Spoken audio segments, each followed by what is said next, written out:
Hello everybody, this is Cyrus here, back with another video. Today is a big day, partly because I am filming this on Canada Day. It's also going to be posted on Canada Day as well.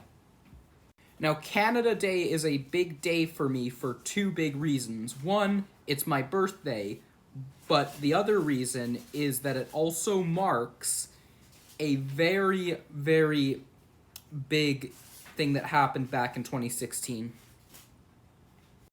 So back in 2016, on my 11th birthday, I decided to play a little watermelon prank on my parents. The prank was partly my parents' idea. I'll get into more about the prank and where the idea came from and what my plan was with the prank at the time. But for those of you who haven't seen the watermelon prank, here it is right now. He's went inside.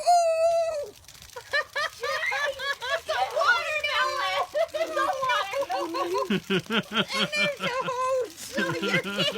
Cyrus!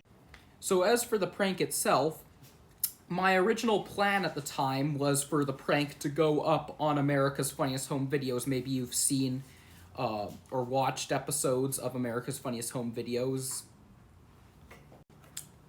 At the time, this was about, 2 years after I started watching America's Funniest Home Videos, as it was the year was 2016 at the time, and I started watching it around late 2014. So technically 3 years, but 2 years if you count the school year technically.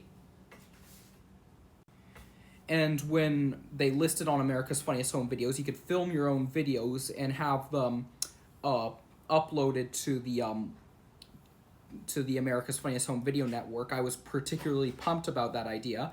And even if I didn't win the prize money, I honestly didn't care because I liked the thought of being able to get a video up there. So at the time, my parents thought of an idea of putting a hose in a watermelon and pranking my grandparents, as usually when Canada Day came, I was living in Calgary at the time.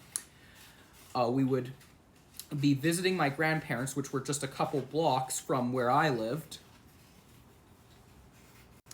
The prank worked like a charm. My father was able to capture footage of the prank on video at the time.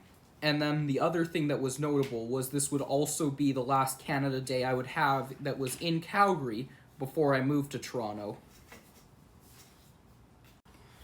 So a little something special there. But of course, it would have happened on any other day itself. As for the prank, I'll give a quick walkthrough on if you want to pull this off. So if you plan to do this prank, you'll need to cut out a section underneath the bottom of the watermelon. Now, there's two ways you can do this.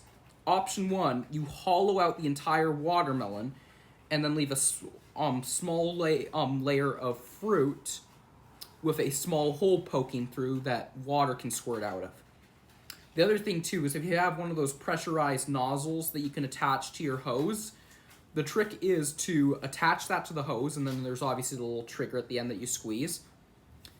Tie it down with a couple rubber bands, and then it's on pressure mode.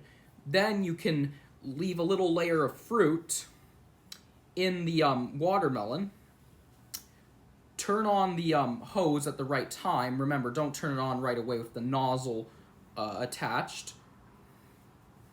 And then when they cut the first layer of watermelon, depending if you want to get them to cut it into separate sections, water will come spewing, breaking through the fruit, and just gush out like a fire hydrant.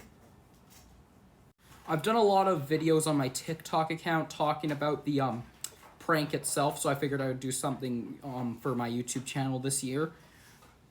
The other thing I want to also point out is when 2026 comes, that will mark the 10-year anniversary of the watermelon prank, so hopefully I plan to have something set up for that. I won't spoil what it is, though. I'm just going to quickly point out, I know what I've got going on, but what I will say is it's a surprise. Anyway, I hope you guys enjoy the rest of your day. Happy Canada Day to those of you who live in Canada. Also, happy birthday to anyone else whose birthday is on Canada Day as well while we're at it. So have a good, safe rest of your day, guys. I'll see you in some more videos very soon.